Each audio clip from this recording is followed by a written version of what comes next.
This is Undaunted.Life, a man's podcast. I'm your host, Kyle Thompson. Let's get into it. Welcome back to the Forging Table. The mission of Undaunted.Life is equipping men to push back darkness with content that forges spiritual, mental, and physical resilience. At the Forging Table, you'll see a group of regular guys forging spiritual resilience by digging into God's Word, and we're welcoming all of you to come along on that journey with us. That's Jake, that's Adam, and Zach, I guess, is back in the game. For those of you watching on YouTube, not only did he hit the correct button this time, but the timer is actually going. So, Zach, congratulations, man. I'm so proud of you. This is a big day in the history of the Forging Table. But the cool thing about the Forging Table is not only that we get to study the Bible on our own, and then we get to come here together and then kind of figure out what everyone learned and how everyone processes information and kind of who went down this rabbit hole versus that rabbit hole. But the other thing that's cool is we record these and then we kind of forget about them because these are recorded 2 or 3 months in advance. Mm-hmm. And so we were even talking on the break and you brought up something from the episode that just released today. Yes. And this is, in Acts. And I was like, crap, I have no idea what I even said. And you were like, it was so funny. And then you're describing it. And I'm like, man, I don't remember any of that. It's funny. And so guys, just to give you a little peek behind the curtain right here, we are actually recording this before Christmas 2024. So we're in the past right now. Y'all are listening to this. It's like February or March or something like that. But here's the thing. We just did our little dinner thing. And so that was our break. And now we're moving on to this one. And there's always that lull, right? That comes into the third or fourth recording that we do at a time. And, we've gotten through that just with, pregame coach pep talks. We've done the smelling salts. We've done all that. But I have something better for you guys, right? Because before... And don't get scared. It's not like an animal. We're not going to, stick your hand in a glove full of fire ants or anything like that, or bullet ants. But it's just like in the Christmas spirit, what could we possibly consume? Oh boy, that would put us in a state of happiness that would just drive us through, other than Little Debbie Christmas tree cakes. Because, Jake, you just said 2025 is when you're going to get it on the wagon as far as diet. And guess what, baby? It's 2024. Get you a Christmas tree cake. Does this count that I'm going to be releasing this in the future? So I'll be watching myself eat this in 2025. You get a Christmas tree cake. You get a Christmas tree cake. Have you tried these frozen? No, why? Why would you potentially ruin them frozen? So the internet never lies, and the internet said these are better frozen, and so we froze them and ate them, and they are terrible frozen. Okay, yeah, I don't like that. But guys, we are going to cheers these. So to the real life St. Nicholas who gave, so that's for everybody, to the real life St. Nicholas who gave items to the poor. And also, didn't he punch some guy at like a committee meeting or something like that? But I can see Christmas why you're tree cake. Sorry, cheers all the way around. For those of you that aren't here, I don't care that you don't like this part of the episode because I like it more than I like anything else in the entire world. But I'm just so excited it's not a devil's fingernail or whatever. Oh, yeah. That's what I thought you were going to pull out. Oh, yeah. My uncle-in-law, I guess, he's big on raising peppers or growing peppers, raising peppers. But he gave me a bag of peppers. It was a mixed bag of peppers. So there's banana peppers in there. There's green jalapenos. There's red jalapenos. And there's also Satan's fingernails. Mm-hmm. There are ghost peppers in there. There's another one. What's another one? Another super hot one? Ghost chili pepper? Yeah, ghost. But what's the other one? There's another one that's like super high up there. Oh, Reaper? There's a Reaper. There's Carolina Reapers in there as well. Mm-hmm. And it's like, and he didn't like say anything. He just handed me the bag because he knows I like peppers and I make chili and do stuff like that. And so I was like, all right, but yeah, that's actually a better idea. You know what? We do have one more recording after this. We can play pepper roulette. What do you guys think? No one decided that was a good idea? Zach's in. All right. Jake looks like he's in. Okay, everybody's in. Pepper roulette. We're going to do that on next week's episode, so you guys come here and check it out. But before we get into Genesis 10 through 11, we kind of rushed last week just a little bit with 7, 8, and 9, covered quite a bit of ground, and we didn't want to go and make it like a 2-hour-long podcast or whatever. But Adam, there's quite, there's hats on this side of the table, but there's also a healthy serving of nerd that's on that side of the table as well. And it's not just because y'all are CPAs. But Adam, you did not get to go down a particular rabbit hole on last week's episode. So while I finished my Christmas tree cake, you do your thing. Well, one of the things we talked about last week was between literal and figurative. And one of the things that I wanted to research was, is it possible that the number of animals on earth and the number of animals that was in Scripture, could they have fit in the size and the dimensions of what Scripture tells us this boat was supposed to be? So let's break that down a little bit. I did a little bit of deep dive and did some calculations. If you could see the notes I'm looking at right now, it looks like a college math exam. Let's go. Let's break it down. It's pretty nerdy. So I wanted to know, the first question I had to answer is how many square feet was the ark? So 300 cubits by 50 cubits by 30 cubits. That is approximately 450 feet by 75 feet by 45 feet. And it also says that it's 3 levels. So if it's 3 levels, you add all of that up, you'll get about 101,000 square feet. Okay, 101,250 square feet.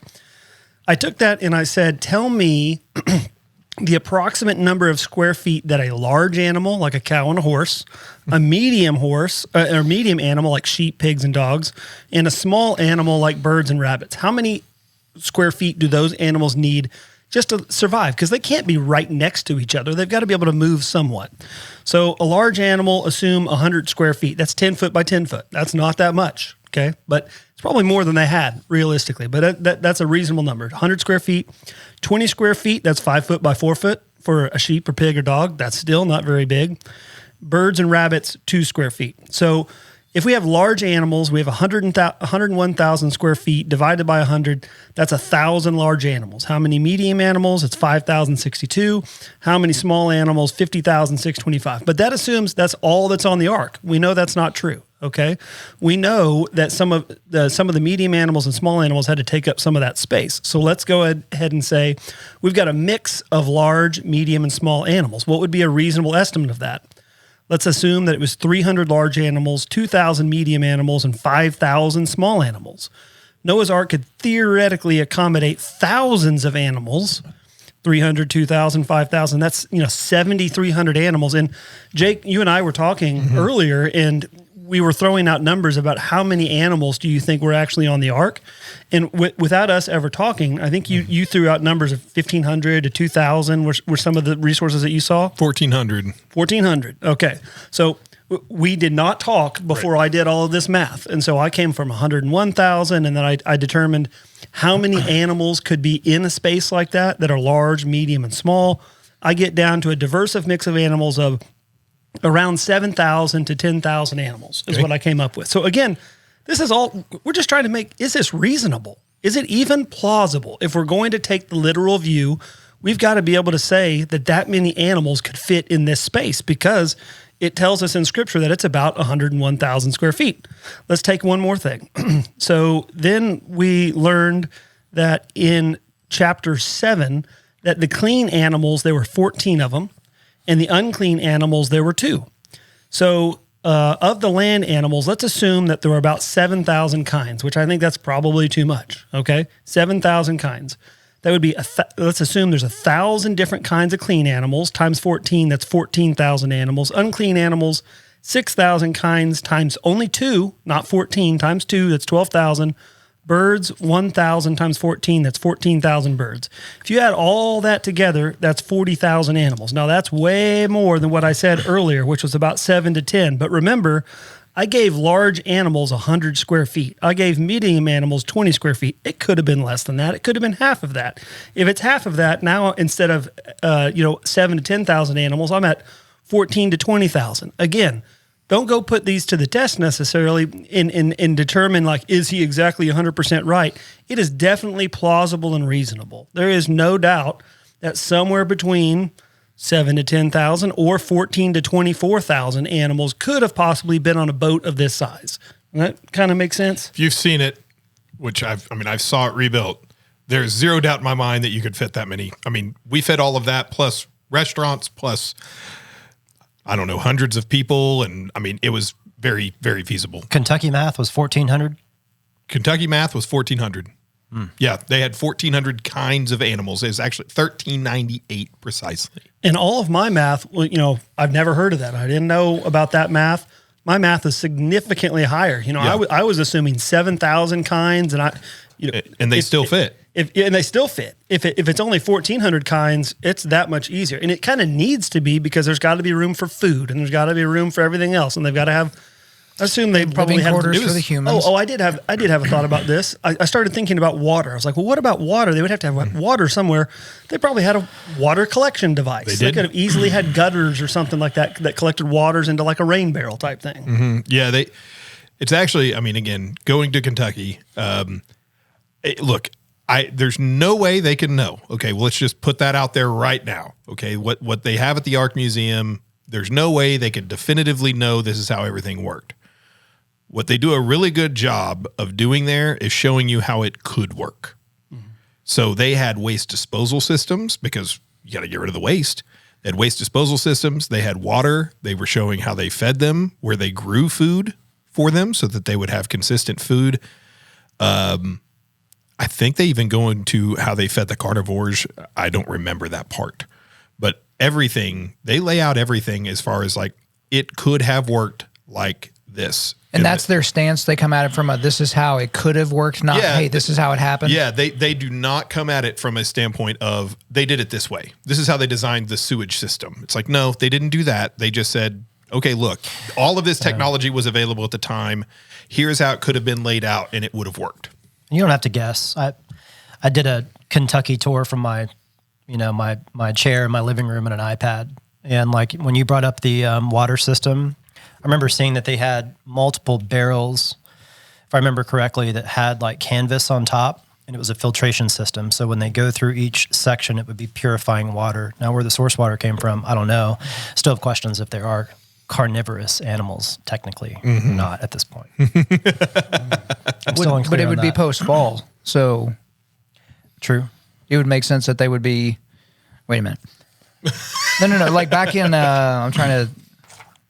So since we're doing this live, okay, beginning of Genesis 9, every moving thing that lives shall be for food. As I gave you the green plants, I give you everything. Verse 4, but you shall not eat flesh with its life, that is, its blood. And for your lifeblood I will require a reckoning.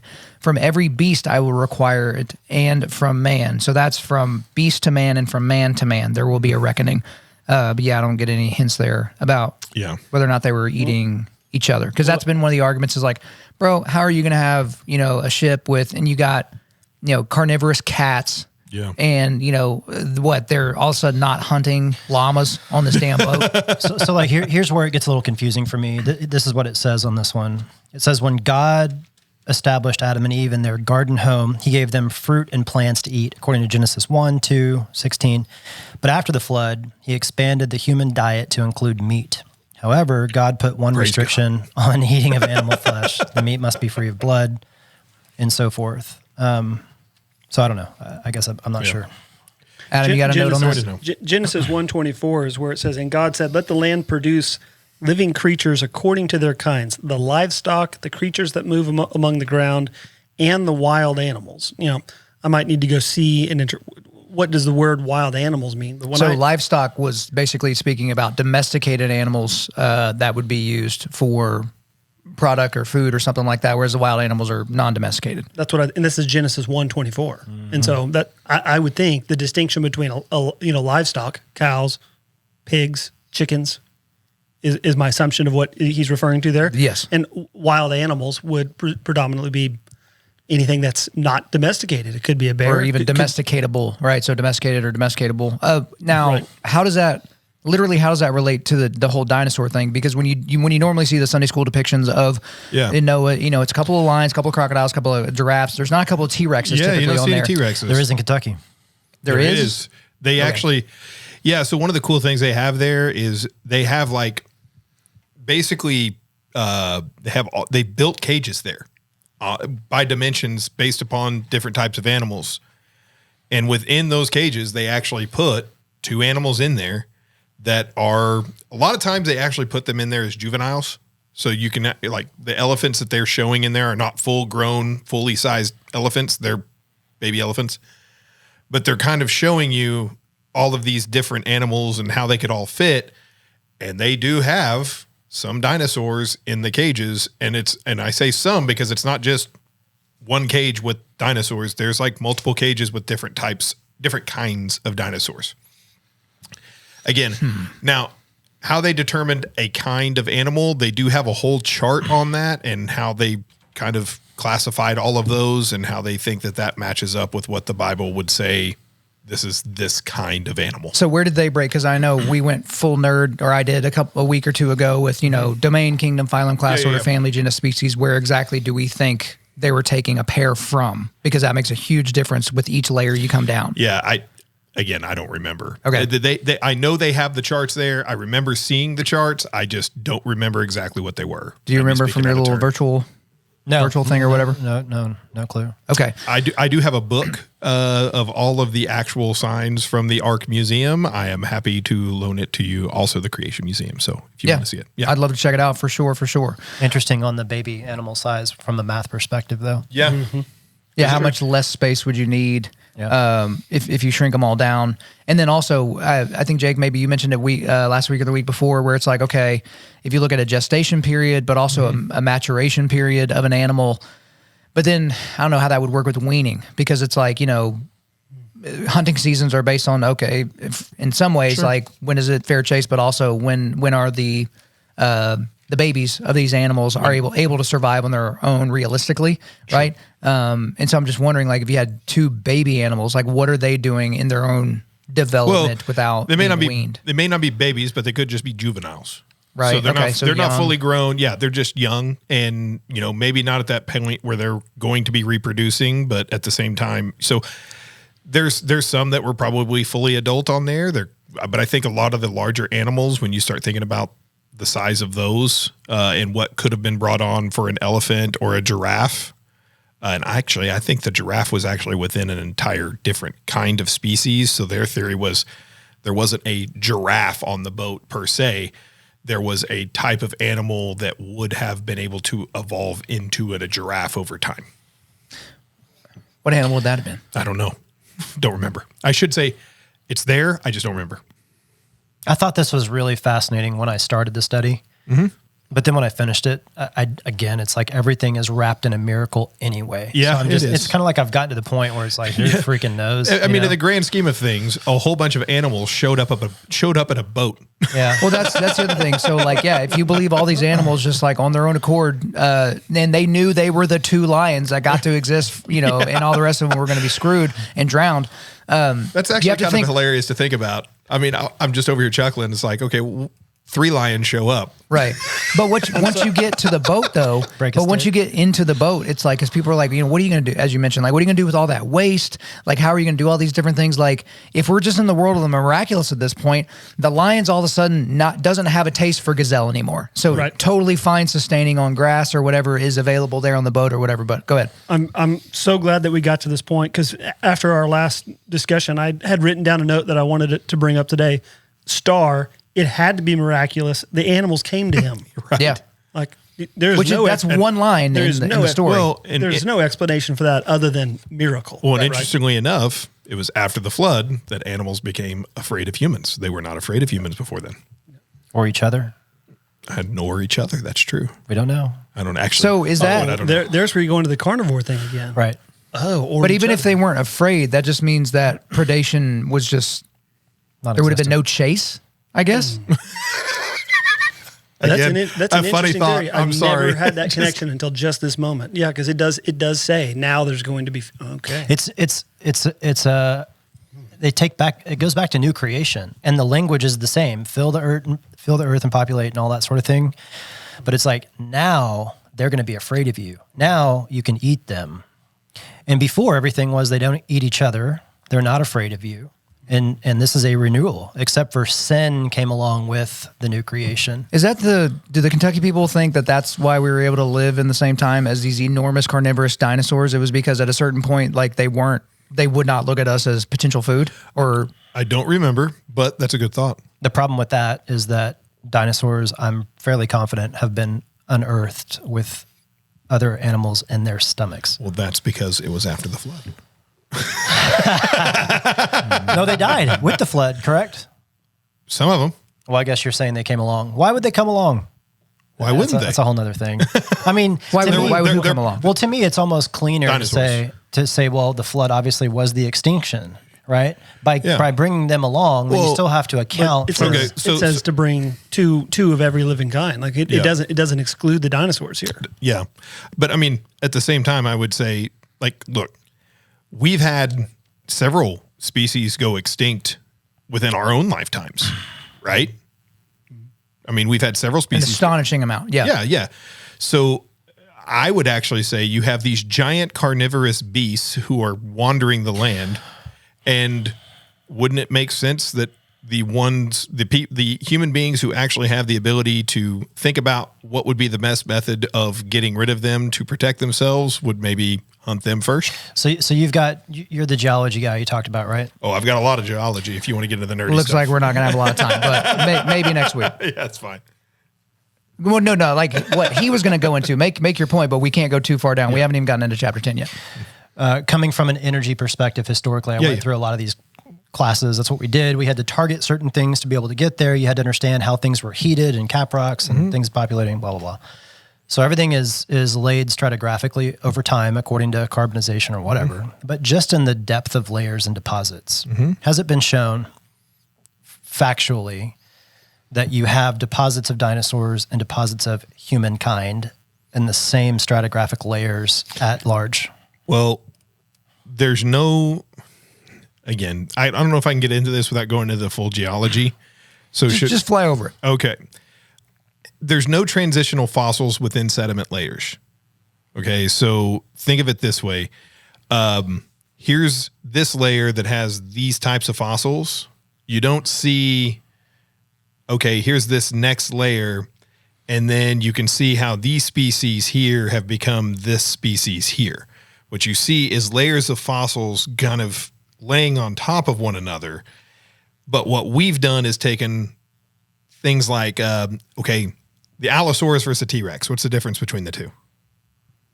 Allosaurus and T-Rex? Yeah. I think Allosaurus is an older model. Yeah, there's An older model. different periods. Right. Yeah. Okay, but if you unearth my skeleton decades from now and you unearth Kyle's skeleton decades from now, and we said, or let's say millennia from now, actually, let's say you unearth our skeletons millennia from now, would you go, okay, well, Kyle is one type of species and Jake is another type of species? I'm not talking about species. I'm talking about when things are deposited, though. Yeah. Well, but that's kind of the point, though. To prove coexistence. That essentially what I'm saying is you have all of this, well, you also have human beings living a whole lot longer back then. But this is the simple question. Like right now, let's say we go to West Texas, right? We're going to drill and try to find oil. Oil is the product of things that died, eventually became heated, blah, blah, blah. Well, there's the Permian Basin, and they're trying to tie this to like when dinosaurs were. You have to drill deep to get into those sections, and there are shallower sections. Now, of course, things change as you move across landscape. My simple question is, do we have evidence, because I don't know the answer to this. I know there's claims of human beings coexisting in deposits with dinosaurs. I think there's a few folks that have said, look at this, like human being footprint and this dinosaur, but I don't think it's overwhelming. It would be hard to say because, again, without going into the full-on geology onto why you would say, okay, well, here's this layer and there's dinosaurs and humans in this layer. But you might go, there's dinosaurs at this layer, then at this layer, you see different types of fossils or different remains. But what I would say is, without going into the full geology aspect of this, each one of those layers, if they were laid rapidly. Yeah. Yep. I've seen the movie. Yeah. That's bringing back all the movies I've seen about how it's deposited. If you took that perspective and that paradigm of the flood happening really quickly and how the deposits are made, there's examples of trees that stand vertically. That's the polystrate fossils. All that sort of thing. Yes. I get that. I understand it. Yeah. But if you take, the world's view of carbon dating in long periods of time, I don't think you see stratigraphically that they're deposited in the same layers. I can't say definitively one way or the other. So even with all this discussion, just so we can kind of move on, it seems like there's one thing that above everything else, in terms of what you're talking about, there's one conclusion we can come to, is that ham's just better than turkey. I think that's what I got from you two. Hey, to quote Joby, I love bacon wrap steak. Filet, right? So, medium rare. Anything beyond that is not good for us. Yeah. But we do need to get into today's content, I guess. So what we're going to do is we're going to treat all scripture with reverence because this is the word of God. And so we are going to read through Genesis 10. And you might be wondering, what exactly are we going to talk about in Genesis 10? And I'm wondering the same. So, Jake, if you would go ahead and just read Genesis 10, I'm giving you all the most words to Ryan read. Horn when you need him? Dude, I was hoping to goodness that Ryan would be on this one just so he would have to putt his way through all of these. But gosh darn it, do your best. Man, we're here for you. I'm going to do it. These are the generations of the sons of Noah, Shem, Ham, and Japheth. Sons were born to them after the flood. The sons of Japheth: Gomer, Magog, Madai, Javan, Tubal, Meshech, and Tyrus. The sons of Gomer: Ashkenaz, Riphath, and Togarmah. I don't know. Hooked on phonics works for me. The sons of Javan: Elisha, Tarshish, Kittim, and Dodanim.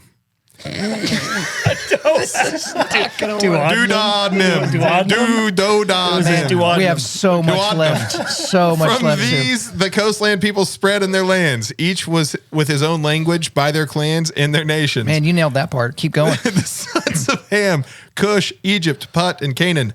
The sons of Cush: Seba, Havilah, Sabta, Rama, and Sabtika. The sons of Ramah: Sheba and Dedan. Cush fathered Nimrod. He was the first on earth to be a mighty man. He was a mighty hunter before the Lord. Therefore it is said, like Nimrod, a mighty hunter before the Lord. The beginning of his kingdom was Babel, Erech, Akkad, and Calneh, and the land of Shinar. From that land he went into Assyria and built Nineveh, Rehoboth, Calah, and the laughing is not helping. I'm trying. I'm doing my best. I'm doing my best not to. And Rison between Nineveh and Calah, that is the great city Egypt fathered Ludum, Anamim, Lahabim, Nephthatum. Jesus. Jesus isn't in here. Yeah, he's not in this particular one. Jesus, Pathrusum, Kazlahum, from whom the Philistines came, and Caphatorem. Canaan fathered Sidon, his firstborn, and Heth, and the Jebusites, and the Amorites, and the Girgashites, the Hivites, the Arkites, the Sinites, the Arvadites, the Zemarites, and the Hamathites. Afterward, the clans of the Canaanites dispersed, and the territory of the Canaanites extended from Sidon in the direction of Gerar as far as Gaza, and in the direction of Sodom, Gomorrah, Admah, and Zeboam, as far as Lasha. These are the sons of Ham, by their clans, their languages, their lands, and their nations. To Shem, also the father of all the children of Eber, the elder brother of Japheth, children were born. The sons of Shem: Elam, Ashur, Arpachshad, Lud, and Aram. The sons of Aram: Uz, Hul, Gether, and Mash. Arpachshad fathered Shelah, and Shelah fathered Eber. To Eber were born two sons. The name of one was Peleg, for in his days the earth was divided, and in his brother's name was Joktan. Joktan fathered Almadad, Sheleph, Hazarmaveth, Jerah, Hadoram, Uzal, Dikla. I knew it. I read it, and it's gonna break down. Obal, Abimal, Sheba, Ophir, Havilah, and Jobab. He's from Arkansas. Keep going. Jobab. Sorry. All these were the sons of Joktan. The territory in which they lived extended from Mesha in the direction of Sephar to the hill country of the east. These are the sons of Shem by their clans and their languages, their lands, and their nations. These are the clans of the sons of Noah according to their genealogies in the nations, and from these nations spread abroad on the earth after the flood. Praise God. Wow, you did it. Well, hey, guess what? Guess what we're going to do? Everyone has to pick their favorite name from this chapter, and that is the name of the next dog you get. So, Jake, since you read, you get the first draft pick. You get to pick one name from here, and that's going to be the name of your next dog. So Joe Bob. You're going with Joe Bob? All right, Adam, you got one? Nimrod. Nimrod, that's a great one. Great one. Zach? I don't know. Dicker? Zeboim. All right, I'm going to take Dikla because I think that'll be good. And I want to make sure it's a female dog just for funsies. So, guys, anything on Genesis 10 that you would like to point out or anything in y'all's studies that you thought was valuable? My Bible has an interesting chart that I'll show you guys here that basically breaks down where each of these guys' families primarily settled. The thing that I found interesting, according to this, was that Ham was primarily from Israel to the southwest, and so it included the Red Sea, it included Egypt, and it included a lot of the area that's still being disputed to this day. All along Gaza, the Gaza Strip, everything where there's still battling happening. And what did God say? What happened when Ham walked in and saw his father naked? And what happened? Noah cursed him. Well. Yeah. Look at the regions that Ham went to. Those regions are still in turmoil to this day. Yeah, that's true. What Bible is that for people that are perhaps looking? This is called the NIV Cultural Background Study Bible. And it's on page? I'm referring to page 28. All right. So that's the Bible. That's the reference. That's the map that he's looking at. Anything else from Genesis 10 that you guys like to hit? I guess I would say one thing I would point out is... and I mentioned this at the break, but this is the salvaging. This is what God has salvaged out of the wreckage from the flood. So, flood wrecked everything, wiped out everything, and then here's what's left, and now they're repopulating. Salvaging is retrieving what is valuable from wreckage, and I think of like Saul, very zealous, but he was also very destructive in how he was carrying out his purpose prior to the road to Damascus. And think of Saul, and then amidst his own fleshly desires and carnality, Augustine, a philosophical thinker, laid the foundation for the church's systemic theology. To me, this is kind of pointing to like, God's never really done with us. It doesn't really matter all the horrible things that may happen, and God will bring you lower than low, to humble you. And when you're brought low in your sin and you turn to God, he will take what is best of you and use it for his glory. And I think that's what you're seeing here. I know you have Ham obviously going AWOL in the previous chapter, but I think he salvaged all of this. And if you're looking here, it's like, just understand this is the same line that led to our salvation. Noah's line led to our salvation. I don't know which son, if it was Shem or Japheth, who brought Jesus forth? What line? Shem, I believe. So, and then I kind of paired this, like if you look at Robinson Crusoe, the old book, there was material things he had on the island that have value in a society, but he didn't use them in that way. And an example, he has a boat as a shelter. He used cannonballs for weights because he had to use what he had in order to make do. I think God kind of does the same thing with us. It's all of us have qualities that I think would be desirable in society. It's just how are we directing them? Yeah, I agree. I mean, I think what was interesting to kind of parallel some of that is to go back and just think for a second about how all of the earth and all nations that we then read about in the Bible were populated from this point of origin, with Noah. And just to read these 2 points that I thought were interesting is the list of names and places in chapter 10 carries with it some important theological truths, not the least of which is that Jehovah God is the Lord of the nations. God gave the nations their inheritance and determined their pre-appointed times and the boundaries of their dwellings. In spite of despots like Nimrod, the hunter, Jehovah is the God of geography and history. He is in control. What God promises, he performs, and Noah's prophecy about his sons comes true. And then lastly, in spite of external differences, all nations belong to the same human family. God made us all from one man, and no race or people can claim to be superior to any other race or people. So while in his providence, God has permitted some nations to make greater progress economically and politically than other nations, their achievements don't prove that they are better than others. So just coming back to, it's interesting to see the development, how everything came from this part of the world. And then when I go back to the comparison of the what I would call miraculous events of the flood, then immediately followed by this, which has good historical evidence. You know, like I think the city of Ur, if I'm not mistaken, you can go and see today the remains of that from this time period. So it just instantly grounds something that's kind of hard to get your head around with something that you can really go back and kind of investigate and touch and feel. And it aligns with reality, like you mentioned. I mean, the geopolitical events of this day still seem to be divided in many ways the way it was shown here. I mean, if you go all the way back again, I made a reference to this last week, but you have Abraham, and it depends on who you think he took up there with him. Was it Isaac or was it Ishmael? And then we have the two dominant offshoots that are on a collision course as it pertains to the end times of Christianity and Islam, basically go back to that singular question.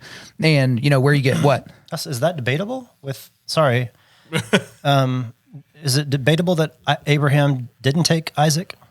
According to the Muslims believe that Ishmael was taken up there. Got it. And not Isaac. And so obviously we're off the line of Isaac, and then, you know, Muslims believe that we're off the line of Ishmael. Yeah, it's not debatable in this. Not with what we're talking about. We're talking about the difference of worldviews that are converging between, with Islam versus Christianity. Yep. Anything else on 10 or anything else that we brought up? This is all good stuff before we get into the Tower of Babel. Adam, how about you hit that? Let's do Tower of Babel. We're going to get into Genesis 11 now. That's verses 1 through 9. Genesis 11. Now the whole world had one language and a common speech. As people moved eastward, they found a plain in Shinar and settled there. They said to each other, "Come, let's make bricks and bake them thoroughly." They used bricks instead of stone and tar for mortar. They then said, "Come, let us build ourselves a city with a tower that reaches to the heavens, so that we may make a name for ourselves. Otherwise, we will be scattered over the face of the whole earth." But the Lord came down to see the city and the tower the people were building. The Lord said, "If as one people speaking the same language they have begun to do this, then nothing they plan to do will be impossible for them. Come, let us go down and confuse their language so they will not understand each other."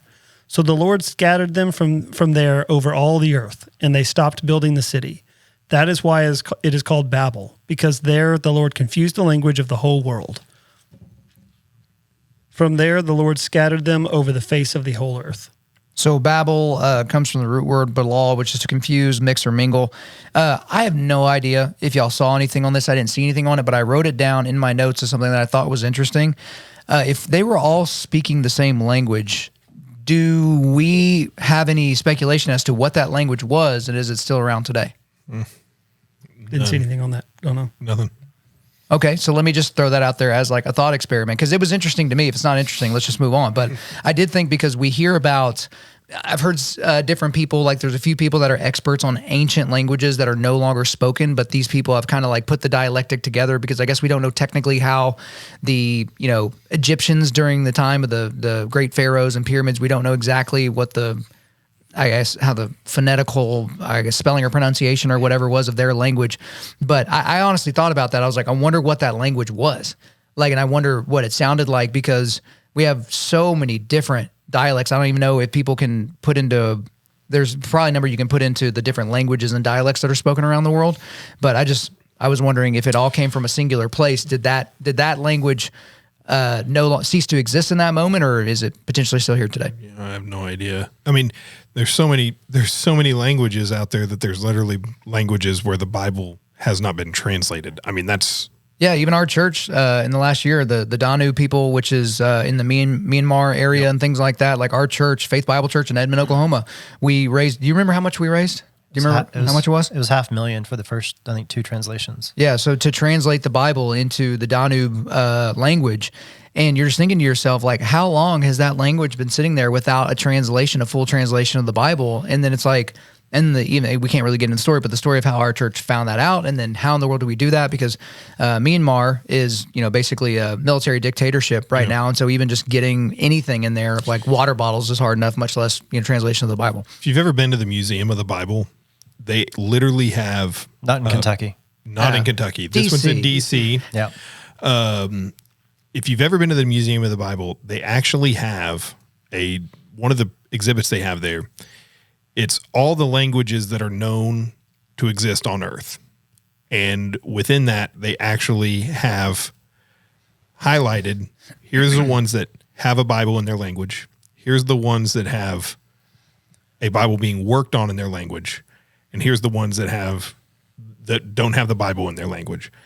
I was kind of shocked at how many languages that exist out there, number one, but also how many of them still don't have the word at all. And how you actually, I mean, the amount of work that needs to be done in that area, it looks pretty daunting.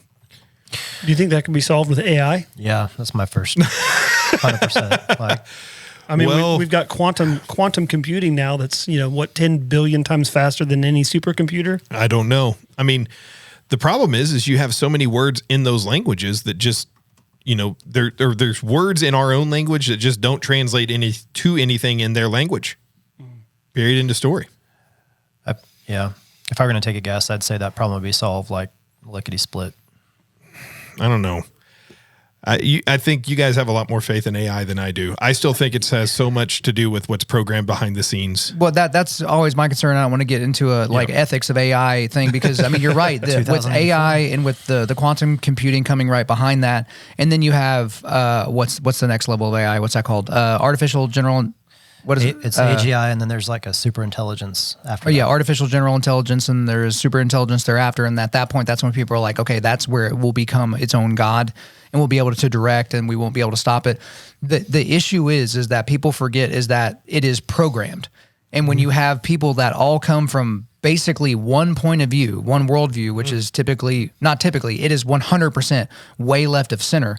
They have to program the inputs for this that will give us a certain output. So I would have my personal misgivings of, let's take one of those languages that we just flat out don't understand. Right. And we don't have a lot of the same words and the same things that correlate to one another. And we just say, yeah, AI, make this people group a translation of the Bible, because we would not be able to figure out, or I'm guessing, we would not be able to figure out the line from the Hebrew, the ancient Galilean Aramaic, and the Greek all the way through English to get to this random language. And then we're just going to trust that AI didn't mess something up from English to whatever this people group's language was. Well, and I don't know how many of you have read Scribes and Scriptures, but it's an interesting book in terms of just the responsibility that people who were scribes and had to copy down Scripture, had to translate Scripture, and the weight of the responsibility, and some of the things that, when you start talking about some of the manuscripts and that they discovered, and the notes they were making, people like to make the article has been translated, retranslated, all this other stuff, and then it's like, yeah, that's true. It has been translated and retranslated from that. But at the same time, if you go back and look at some of the original notes, then the words that are changing here are minute. They're like, and a lot of times you can see it's just minor errors that still do not change the meaning behind the Scripture. And so I think when we start talking about trying to use AI to do something like that with language, I think you're walking a very, very dangerous path, because I think there's nothing that's going to be divinely inspired about AI. Whereas I think a human being, there's a weight of conscience that is going to be put upon them, that they have to be so earnest and have so much integrity to ensure the power of the word is not misused. Because if I sit here and say, well, one person comes in, AI comes in, wrong programmer comes in and decides, I don't like this part of Scripture and I'm going to change it. Yeah, then you have the Jefferson Bible situation. Think about what we're talking about here with AI and globalization that's happening, and we're all coming together and we're all coming back together to be one. Think about what this still says in verse 6. This is the most interesting part of what we just read. The Lord said, if as one people speaking the same language they have begun to do this, then nothing they plan to do will be impossible for them. That was the reason why it was split up. That was the reason why they had different languages. It was interesting because, God's saying, if they're all on the same page and they're all talking and then they've decided to build this, we're likely probably building a ziggurat to bring God down to them. If all coordinated together, this is what they're doing, it kind of feels like we're kind of getting back to that point, right? Well, it's reliance on self or collective self as opposed to reliance on God. I mean, how far away is everyone at this table from praying the prayer, "Give us this day our daily bread"? Right. You know what I mean? And so, like, I'm over here asking the Lord to restrain me from daily bread. well, I don't have any more cakes up here. Did everybody eat the rest of their cake? No, don't do it, Adam. You got to finish your cake. Don't do it. But that is the thing is like, in addition to that, Adam, it's like, this is a practice in self-reliance that is being described here in verses 2-4. But, the building of this building or this tower or whatever is contrary to what God told them they were supposed to do, which is to fill the earth. So we see that in Genesis 1:22 and 28 and Genesis 9:1 and 7. And so they're not doing what God told them to do. And so the story of 5-8 is God saying, all right, fine, I'm going to get my will done anyway. And so here we go. Confusion, dispersion. See ya. It is still just compelling and interesting that it says the nothing they plan to do will be impossible for them. I remember reading that and thinking about it, and then I didn't spend enough time to sufficiently get a satisfactory answer. But I think it amounts to they could basically erect a monument to themselves. Yeah, I don't know if it meant obviously literally that they're going to build something that goes to heaven.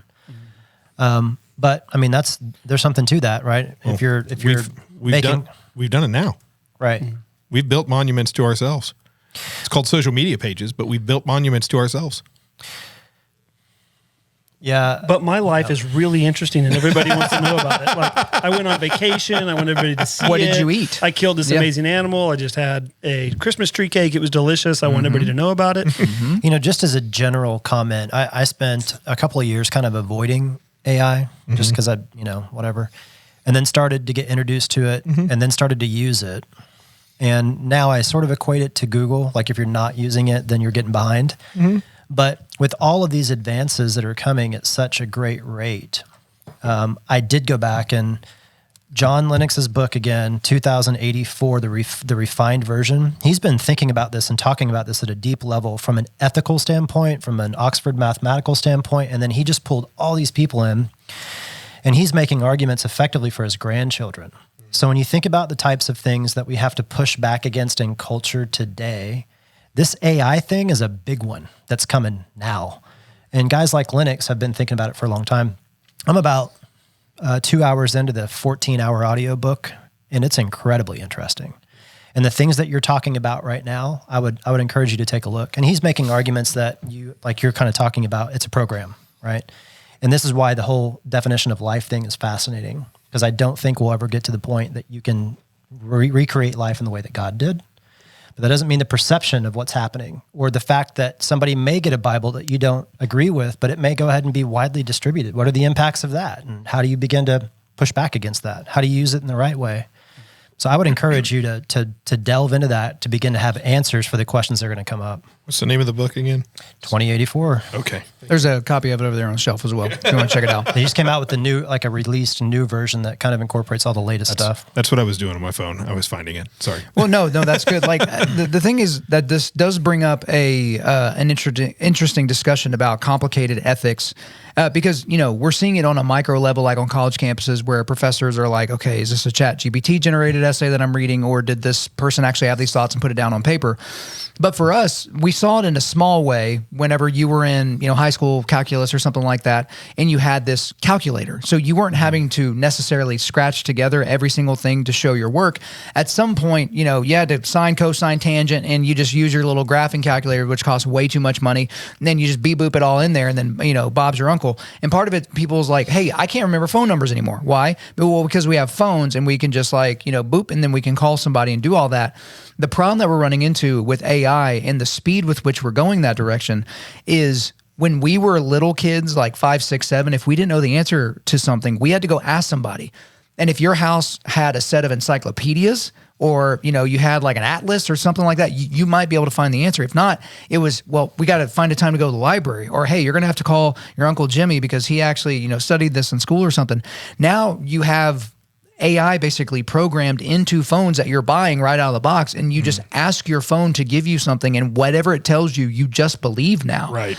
And so that's where I see the ethical dilemma coming is, kids are, especially kids that are listless, perhaps don't have a biblical foundation or any type of Christian worldview, they're going to be asking their phones not just who was the 14th president of the United States, they're going to be asking them ought questions, like ought I do this, ought not I do this. And now we're in the moral dimension to where it's not just, because again, that's the whole problem with, from nature, we don't get love, we don't get morality, we don't get any of that, because nature describes what is, it doesn't describe what ought or what ought not be done. And that's the point, right? I mean, I sat through a conference recently, and they had representatives from the department, from the state, from the military, et cetera. And over the course of 3 days, people were generally fascinated in the technology to understand it. But on the third day, when it got to ethics, like the whole room exploded with questions. That's where it gets really fascinating. The brief point of Linux, what he would just say is there's 2 alternate versions of humanity being controlled or compressed or whatever. One of them is the Stalin version, where it's negative, against your will, it's evil, all that kind of thing. The other version, though, is that you're lulled into a cage because you're just inundated with everything all the time. You don't think for yourself. And there's 2 different ways you could go with that, and it could facilitate both. It is interesting. Well, there's something else as well. I got to find it so that I can, commit it to memory. But I remember someone talking about there was a study done, which again, everyone's got to study to prove whatever their prior belief is. But this was saying that there is a significant percentage of the population of the world that has no internal dialogue. So what I mean by that is, like, how you're laying there and you can't fall asleep. Everyone in the house is asleep, and here you are running scenarios. Oh crap, I forgot to do that. Am I going to get up and do that now? No, I need to actually get some sleep. Oh shoot, did are my clothes laid out for tomorrow? Shoot, I hope my stuff's not wrinkled. Oh my gosh, I have 4 meetings tomorrow. I'm not fully prepared for it, but I can kind of work my way through it. Oh, I wonder what kind of workout. And you're just running scenarios and things in your brain that there's a significant portion of the population of humanity that has no internal dialogue. I would say that person would be a psychopath to me, and I would say psychopath because I can't imagine going through life and not constantly thinking. My mind does not freaking stop. It is constantly going. Y'all chatter about that. I'm gonna see if I can find the reference, so I'm not just speaking out of my rear end here. I can't even fathom what that would be like. Like your brain is just turned off. It's just not going. I guess you're like, go to an old person's home. Like, that's the first thing that comes to mind, that if I'm envisioning somebody that has that problem. But I can't imagine that. Like a bunch of Homer Simpsons sitting on the couch watching I have a hard TV. enough time sitting in church and listening to Pastor Mark talk and trying to stay focused on him and not thinking about 100 other things that I think are more important to me in the moment. Well, to what Donnie was teaching in our Sunday school class today, I mean, literally just when he was talking about like just like being present and sitting there and, not thinking about all of these things. And I'm just going, that makes me so incredibly anxious to just thinking that I might have to sit there and not think about anything. Like, I don't know why that gives me so much anxiety, but it does. Because I'm like you, Adam. And maybe it's just a CPA brain, but it's like, I can't stop thinking. Mm-hmm. It's like, I've got 1,000 different scenarios, 1,000 different deadlines, and all of these different things. It's like, I've got to handle this, and this. Now, Terry Fakes always says, like, show me your calendar and your bank statement, and I'll tell you what's important to you. Honestly, I don't know that. I mean, Adam, I don't know if you think this way, but I am, but I know I do.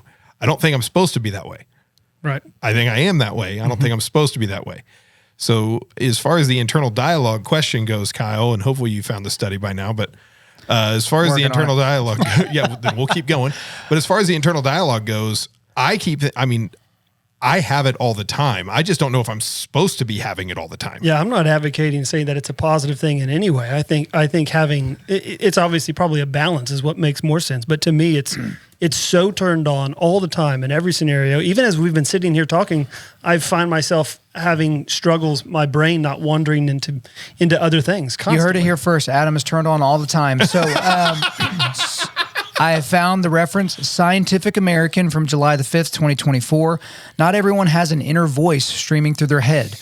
The extent to which people experience inner speech varies greatly, and the differences matter for performing certain cognitive tasks. Most of us have an inner voice, and we tend to assume everyone does, but recent evidence suggests that people vary widely in the extent to which they experience inner speech, from an almost constant patter to a virtual absence of self-talk. Until you start asking the right questions, you don't know there's even variation, says Gary Lipion, a cognitive scientist from the University of Wisconsin-Madison. People are really surprised because they assumed everybody's like them. A new study from Lipion and his colleague Johan Nedergaard, a cognitive scientist at the University of Copenhagen, shows that not only are these differences real, but they also have consequences for our cognition. Participants with weak inner voices did worse at psychological tasks that measure, say, verbal memory than those that did with strong inner voices. The researchers have even proposed calling a lack of inner speech anendophagia, and hope that naming it will help facilitate further speech. The study adds to growing evidence that our internal mental worlds can be profoundly different. It speaks to a surprising diversity of our subjective experiences, Lepian says, and then it just kind of keeps going. But you, whenever I said anendophagia, you had something, Adam? Psychopath. You have to be a psychopath. I cannot. My number one passion in life, hunting. When I'm out hunting, I feel like I'm closest to God. And I feel like that's probably the time maybe when my brain is sort of turned off from work. But even when I'm hunting, even when I'm outdoors, my brain is always going on something. It is never turned off. So I've heard this before where people say, when I'm out hunting, I feel closest to God. What is it about hunting that makes you feel so close to God? You give your answer, and then I'll give mine. I've never been hunting, so. Well, we're going to fix that. You give your answer first. Okay, so just put this, like, Adam is one of my hunting mentors, and so obviously what I say is going to be colored in inexperience, whereas his is going to be a lifetime, and so it's going to be old hat for him, where for me, I'm still working through it like a child, because I'm still, if I were a belt in hunting, I'd probably say I just got my blue belt, right? So you're not completely worthless, but you still basically suck. He passed a nice 3.5-year-old deer this year, a nice basket rack 8 that I would have told him 90% of guys that I bring out here would have shot that deer, and you passed it. And so I would say that gave you the blue belt. One stripe on my blue belt is what I will take from this season. But for me, when you're out there, there's something, I forget the quote, I think Joby said it, and he was quoting somebody else, but it's like, it's hard for Satan to get to you when you're in the woods.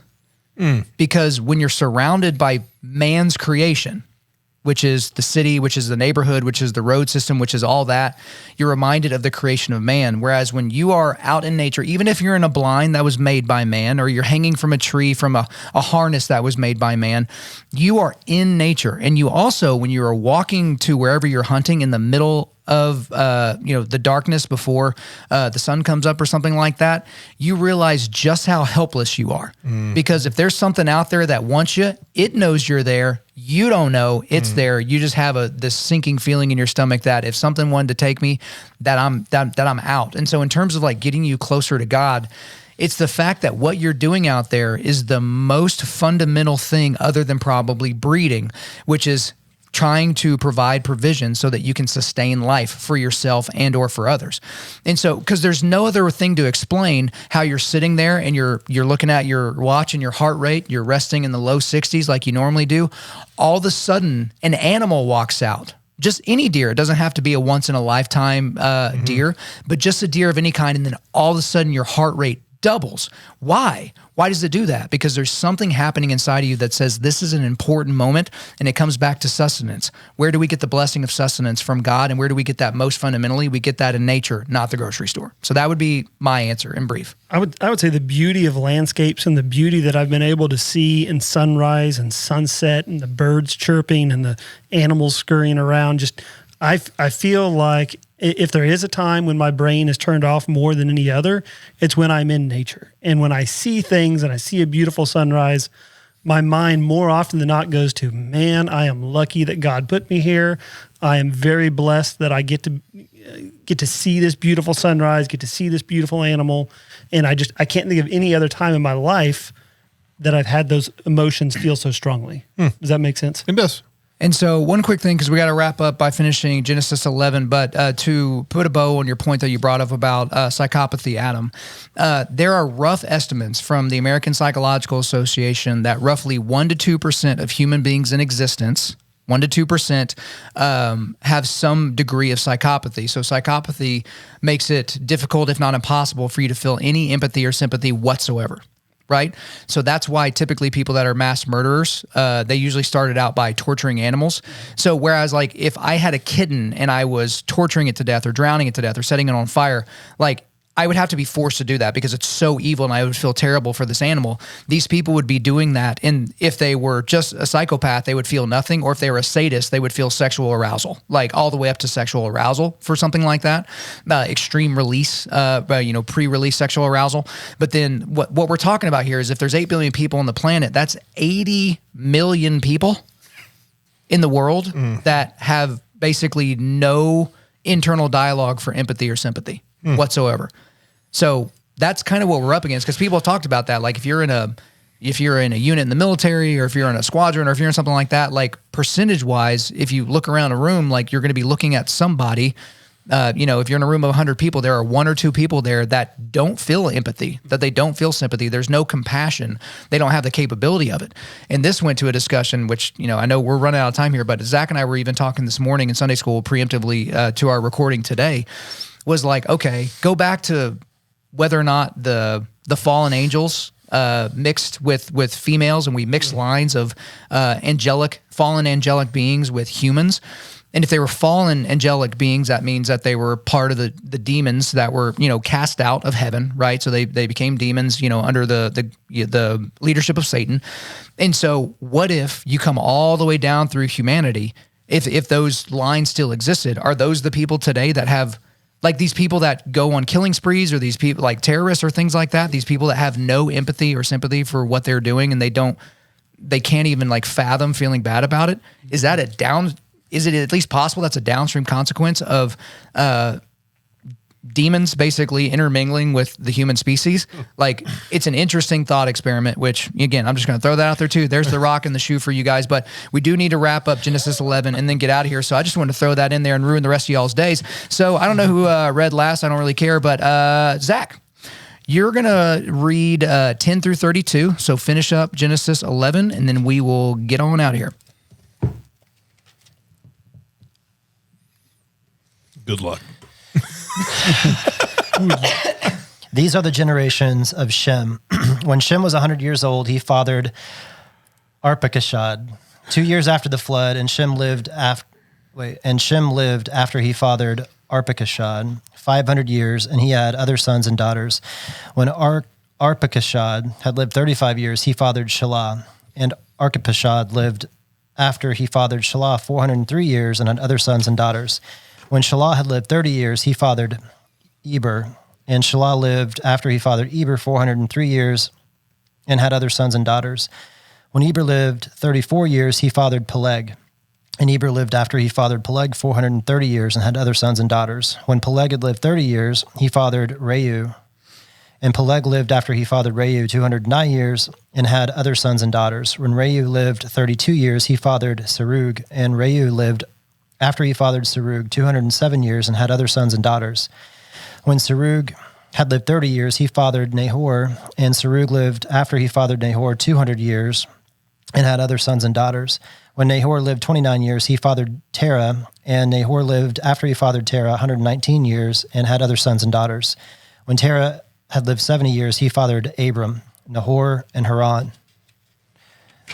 Now these are the generations of Terah. Terah fathered Abram, Nahor, and Haran fathered Lot. Haran died in the presence of his father Terah in the land of his kindred in Ur of the Chaldeans.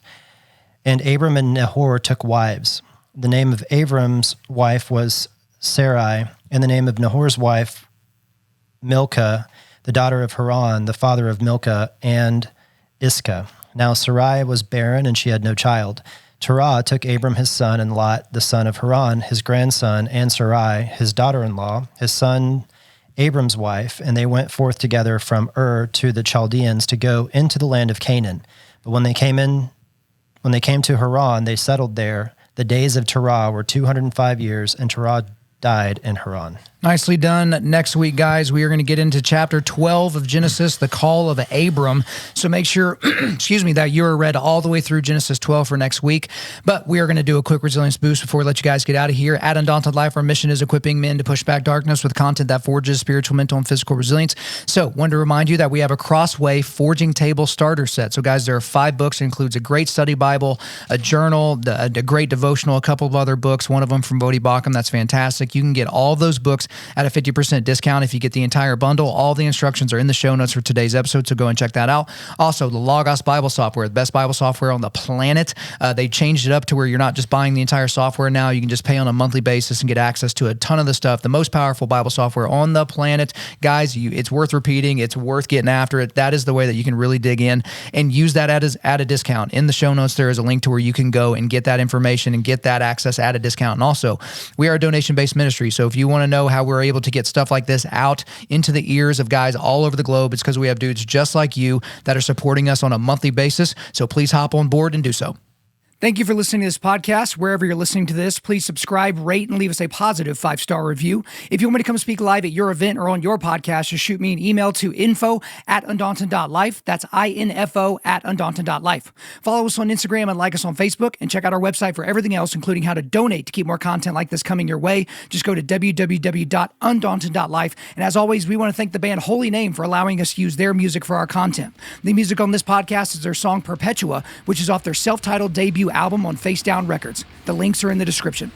I'm your host, Kyle Thompson. Remember, keep pushing back darkness, keep forging spiritual, mental, and physical resilience, keep seeking the Lion of Judah.